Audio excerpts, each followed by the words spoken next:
سبحان اللہ والحمد للہ ولا الہ الا اللہ سبحان اللہ والحمد للہ ولا الہ الا اللہ. اعوذ باللہ من الشیطان الرجیم. بسم اللہ الرحمن الرحیم. سورہ اعراف آیت 180. وَلِلَّهِ الْأَسْمَاءُ الْحُسْنَى فَادْعُوهُ بِهَا وَذَرُوا الَّذِينَ يُلْحِدُونَ فِي أَسْمَائِهِ سَيُجْزَوْنَ مَا كَانُوا يَعْمَلُونَ. اور اللہ کے لیے ہیں سب اچھے نام، تو اس کو پکارو وہی نام کہہ کر، اور چھوڑ دو ان کو جو ٹیڑھی راہ چلتے ہیں، ٹیڑھے راستے پر چلتے ہیں اللہ کے ناموں کے بارے میں. وہ بدلہ پا کے رہیں گے اپنے کیے کا. تو یہ بتایا کہ اللہ کے لیے ہیں سب اچھے نام، اور اسی نام سے اللہ کو پکارو. گزشتہ آیتوں میں جہنم والوں کا ذکر تھا جنہوں نے اپنی عقل، اپنے حواس کو اللہ تعالیٰ کی نشانیوں کے دیکھنے، سننے، سمجھنے اور سوچنے میں صرف نہیں کیا، اور آخرت کی کمائی، آخرت کی دائمی اور لازوال زندگی کے لیے کوئی سامان فراہم نہیں کیا، جس کا نتیجہ یہ ہو گیا کہ وہ اللہ تعالیٰ کی دی ہوئی عقل، بصیرت کو ضائع کر کے اللہ کے ذکر کے ذریعے اپنے نفس کی اصلاح و فلاح سے غافل ہو گئے، اور جانوروں سے زیادہ گمراہی اور بے وقوفی میں مبتلا ہو گئے.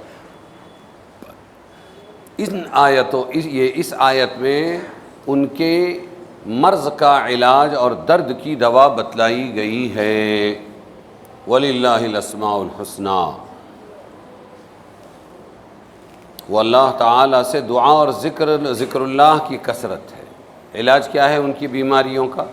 جنہوں نے اپنی عقل حواس کو استعمال نہیں کیا، جہنم سے نہ بچ سکے. اب اس کا علاج کیا ہے؟ اللہ کا ذکر کثرت سے کریں اور دعا کریں. وَلِلَّهِ الْأَسْمَاءُ الْحُسْنَى فَادْعُوهُ بِهَا، یعنی اللہ ہی کے لیے ہیں اچھے نام، تو تم پکارو اس کو انہی ناموں سے.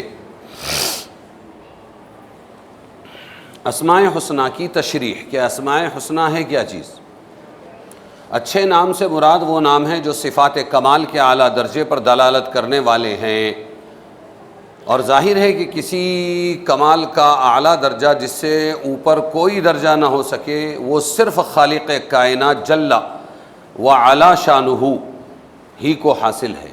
اللہ کے سوا کسی کو وہ درجہ حاصل نہیں ہے، اس کے سوا کسی مخلوق کو یہ مقام حاصل نہیں ہو سکتا، کیونکہ ہر کامل سے دوسرا شخص اکمل اور فاضل سے افضل ہو سکتا ہے. جیسے اللہ اکبر، کبیر کا مطلب ہے بڑا، تو اللہ کبیر نہیں کہتے اذان میں، اللہ اکبر، اللہ سب سے بڑا ہے. اکبر کا لفظ جو ہے افضل، اکبر، اسلم، اصغر وغیرہ وغیرہ، یہ جو لفظ ہے یہ افعال التفضیل کا صیغہ ہے، اور اس کا مطلب ہوتا ہے اکبر کا بگر دین ادر، دوسرے سب لوگوں سے بڑا. قرآن میں ہے فوق کل ذی علم علیم، ہر علم والے سے بڑھ کر اوپر کوئی علم والا ہوتا ہے. اس لیے اس آیت میں ایسی عبارت اختیار کی گئی ہے جس سے معلوم ہو کہ یہ اسماء حسنہ، اچھے نام کس کے لیے ہے؟ صرف اللہ ہی کی خصوصیت ہے، دوسروں کو حاصل نہیں. فَادْعُوهُ بِهَا، تو تم پکارو ان ناموں سے اللہ کو. یعنی جب یہ معلوم ہو گیا، کس سے کہہ رہے ہیں؟ خاص طور سے سارے مسلمانوں سے، سارے انسانوں سے، اور خاص طور سے جو اپنی صلاحیتوں کو استعمال کر کے جنت نہ کما سکے اور جہنمی بن گئے، ان سے یہ کہا جا رہا ہے جب یہ معلوم ہو گیا کہ اللہ تعالیٰ کے لیے اسماء حسنہ ہیں، اور وہ اسماء حسنہ اسی کی ذات کے ساتھ خاص ہیں، تو لازم ہے کہ اللہ تعالیٰ ہی کو پکارو اور انہی اسماء حسنہ کے ساتھ پکارو. ایک تو اللہ ہی کو پکارو، دوسرے ایرے غیر ناموں سے نہیں، اپنے بنائے ہوئے الفاظ سے نہیں، اس نے طے کیا اس سے بہتر کیا نام ہوں گے. انت کما اثنیت علی نفسک اللہم لا احصی ثناء علیک، اے اللہ میں تیری تعریف نہیں کر سکتا. انت کما اثنیت علی نفسک، تو تو ویسا ہی ہے جیسا تو نے اپنی تعریف کی ہے. تو اللہ نے نام طے کیے ہیں تو پکارو ایک اللہ کو، پھر انہی ناموں سے پکارو جن کو اسماء حسنی کہا جاتا ہے. پکارنا یا بلانا دعا کا ترجمہ ہے. پکارنا دعا کا مطلب کیا ہے وہ بتا رہے ہیں. پکارنا یا بلانا یہی ہے مطلب دعا. اور دعا کا لفظ قرآن میں دو معنی کے ساتھ استعمال ہوا ہے. ایک اللہ کا ذکر، اس کی حمد و ثنا، تسبیح و تمجید کے ساتھ. دوسرا حاجات و مشکلات کے وقت اللہ تعالیٰ سے اپنی حاجت طلب کرنا اور مصائب اور آفات اور پریشانیوں اور مشکلات کی آسانی کی درخواست کرنا. دعا کاہے کے لیے استعمال ہوا ہے قرآن پاک میں؟ ایک تو یہ ہے کہ اللہ کا ذکر. دعا جب بھی بولا جائے گا اس سے مراد اللہ کو یاد کرنا، پھر اس کی حمد و ثنا بیان کرنا، تسبیح و تمجید بزرگی بیان کرنا، اور دوسری حاجات و مشکلات کے وقت اللہ تعالیٰ ہی سے اپنی حاجت طلب کرنا، کسی اور سے نہ مانگنا. صرف کس سے مانگنا؟ دعا کا مطلب صرف اللہ. ارے سمجھے کہ نہیں؟ ہاں،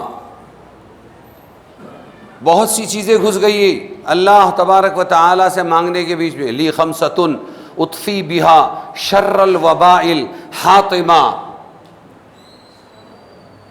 المرتضی المصطفیٰ والمرتضی وابناہما و فاطمہ.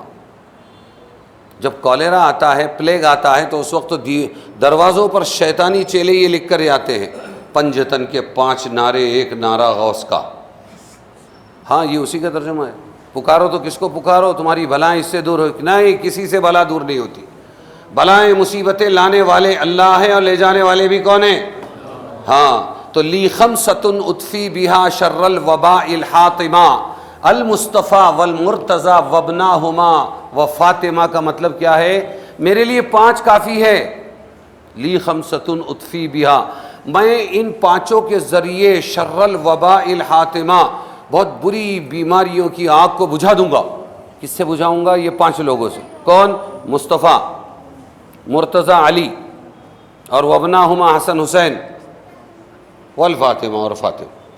یہ ہے پنجتن کے 5 نعرے. تو ان سے بھی ایک آگے نکلا اور اس نے کہا پنجتن کے 5 نعرے، ایک نعرہ غوث کا، یا غوث المدد. ارے سمجھے کہ نہیں؟ کس کو پکار رہے ہیں؟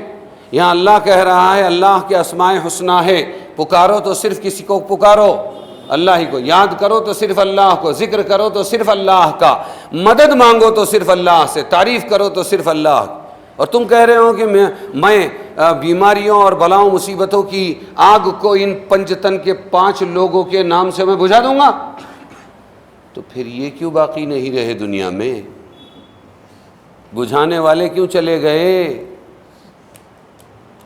حضرت محمد مصطفیٰ صلی اللہ علیہ وسلم چلے گئے، اور جب گئے تو لوگوں کے ہوش اڑ گئے. حضرت عمر نے تلوار سونت لی اور مدینہ کی مسجد میں چلتے تھے. کوئی کہے گا مر گئے حضور صلی اللہ علیہ وسلم، محمد صلی اللہ علیہ وسلم تو قتل کر دوں گا. اس وقت ہمیشہ کے خاموش بول پڑے حضرت ابو بکر صدیق رضی اللہ عنہ. حق کے وقت علم پہچانا جاتا ہے، جرأت پہچانی جاتی ہے، ایمان پہچانا جاتا ہے. فرمایا وما محمد الا رسول، 4 پارے کی آیت ہے. محمد کو کوئی نہیں تھے الا رسول، مگر صرف ایک رسول تھے، قاصد تھے، پیغامبر تھے. قد خلت من قبلہ الرسل، اور پہلے نہیں تھے، ان سے پہلے نہ جانے کتنے رسول دنیا سے چلے گئے. افئن ماتا، تو بتاؤ کہ اگر یہ مر جائیں، محمد صلی اللہ علیہ وسلم کیا ہو جائیں؟ افئن ماتا، کیا مر جائیں؟ او قتلا، او افئن ماتا او قتلا، یا شہید کر دیے جائیں. انقلبتم علی اعقابکم، تم اپنے پیر الٹے پیر اسلام سے کفر شرک کی طرف پھر جاؤ گے کہ محمد نہیں رہے تو چلو مسلمان رہ کے کیا فائدہ. انقلبتم علی اعقابکم، آگے کیا ہے؟ ومن ينقلب علی عاقبیہ، اور جو پلٹا اپنے پیروں پر الٹا، اسلام چھوڑ کر پلٹ گیا محمد کی محبت میں. خاص کہہ رہا ہوں، کیوں پلٹ رہا ہو؟ محمد ہی نہیں رہے نا، اپنا محبوب ہی نہیں رہا، وہ پلٹ گئے. اگر کوئی اسلام سے، تو پھر کیا ہوگا؟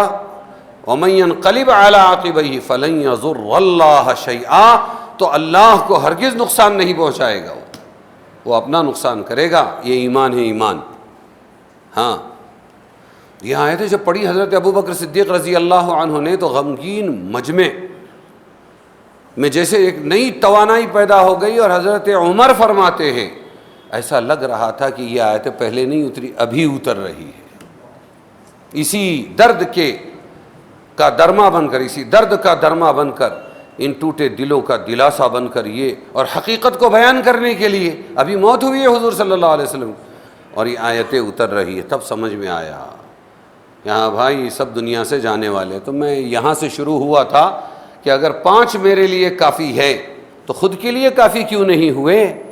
حضور صلی اللہ علیہ وسلم کی وفات کیوں نہیں ٹلی؟ علی رضی اللہ عنہ شہید کیے گئے، تو حضرت علی رضی اللہ عنہ اپنی شہادت کو ٹال کیوں نہیں سکے؟ حضرت حسن کو شہید کیا گیا زہر دے کر، تو وہ اپنے آپ کو کیوں نہیں بچا سکے؟ اور حضرت حسین کو کربلا میں بلا کے شہید کیا گیا بڑی بے دردی کے ساتھ، تو وہ اپنی موت کو کیوں نہیں ٹال سکے؟ حضرت فاطمہ رضی اللہ عنہا بھی دنیا سے چلی گئی۔ اگر یہ 5 کسی کی مصیبتوں میں کام آ سکتے ہیں، اور اگر یہ اللہ کے مقابلے میں کسی کو بچا سکتے ہیں، تو اپنے آپ ہی کو انہوں نے بلاؤں، مصیبتوں اور موت سے کیوں نہیں بچایا؟ معلوم ہوا کوئی کسی کو نہیں بچا سکتا، بچانے والی ذات، مصیبتیں لانے والی اللہ تعالی ہی کی ہے۔ لاتا بھی وہی ہے، لے جاتا بھی وہی ہے۔ اور جب یہ 5 اتنے بڑے نہیں رہے، یہ کام نہیں آئے، تو ایک نعرہ غوث کا کہ غوث مدد کریں گے۔ وہ کیسے مدد کریں گے؟ غوث یعنی مدد۔ غوث کا مطلب کیا ہوتا ہے؟ یا غوث المدد۔ چھٹی کر دی، چھٹی کر دی۔ وقت کے ساتھ بدعتیں بدلتی ہیں، ہاں، سنت ایک رہتی ہے حضور صلی اللہ علیہ وسلم کی قیامت، اور بدعتیں کیا ہوتی ہے؟ بدلتی ہے۔